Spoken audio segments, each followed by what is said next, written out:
This class we are learning about the MVC pattern. The MVC pattern is best learned using examples. This in fact is true for all design patterns. However, since the MVC pattern is especially complicated, having well-defined examples of how MVC works will really help us. So let's go ahead and see an example of MVC in JavaFX. But before we do that, let's see how the MVC pattern is set up, look at it diagrammatically, and then move on to the example.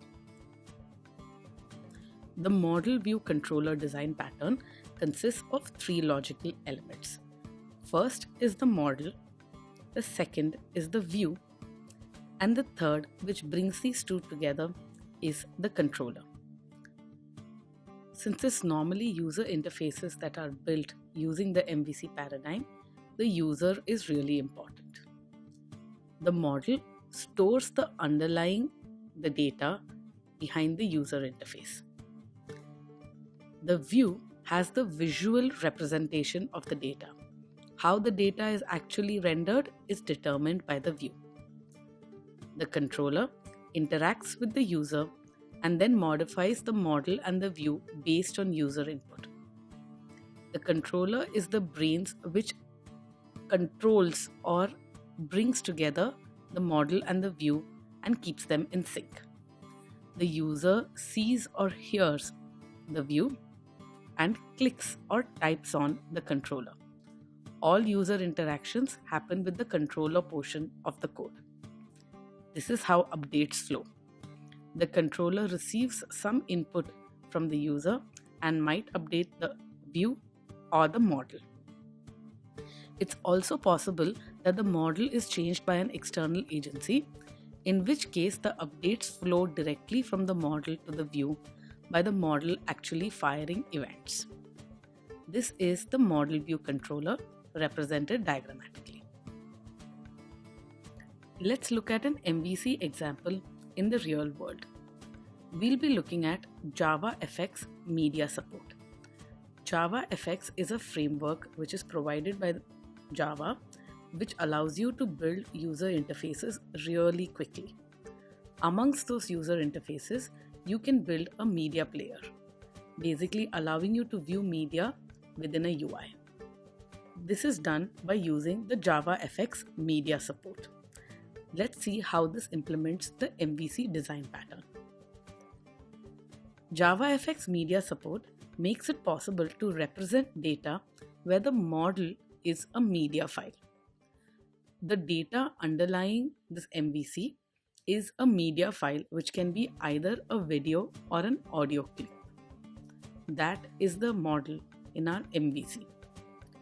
Audio and video files can be opened, played, and interacted with very easily in JavaFX. The media files can be opened, interacted with, you can kind of move to the end, move to the beginning, so on and so forth. The one downside of JavaFX Media Support is that media support tends to be largely read-only. In the sense, you can do a lot of things working with the media files, but you can't really edit it. So things like creating a media player, adding subtitles, audio equalization, all of these are really good in JavaFX. These all tend to be read-only in the sense it's not affecting the actual media file. So this is the awesome part of JavaFX. However, you can't create media files from scratch. Also, you can't create it using like screen capture, a camera. You can't modify the media file that you see on screen and then have it saved back into disk. So basically, you can't make changes to the actual media files. This part of JavaFX Media Support is not that great. However, we are not really interested in that. Let's focus on the MVC nature of the JavaFX Media Support.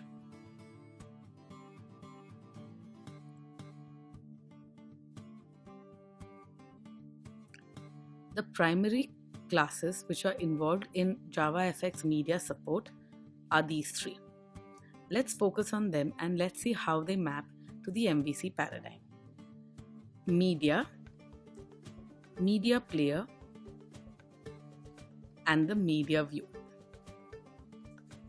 Now, media forms the model in MVC. It's the underlying data which we want to represent. Media Player is the controller which allows you to interact with the media and the media view. And media view forms the UI or the view layer.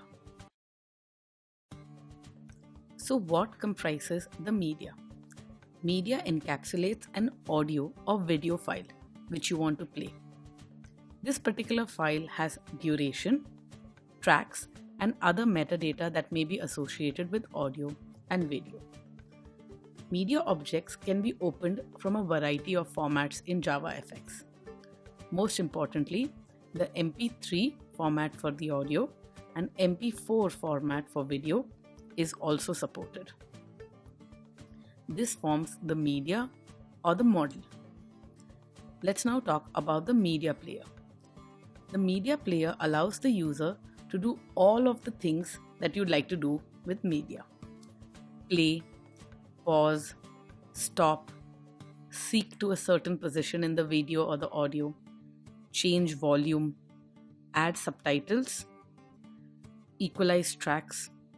All of these are controls which the media player offers to you when you integrate with JavaFX Media Support. These are essentially controller tasks, manipulating the media and manipulating the view based on user input. Now, media view. Audio media doesn't really need a view, but video media requires visual representation, which is the video file displayed to the user. The media view is what you'd use where you want to show the video. The video actually appears on screen. JavaFX Media Support breaks down neatly into these three logical units, which exactly follow the MVC paradigm.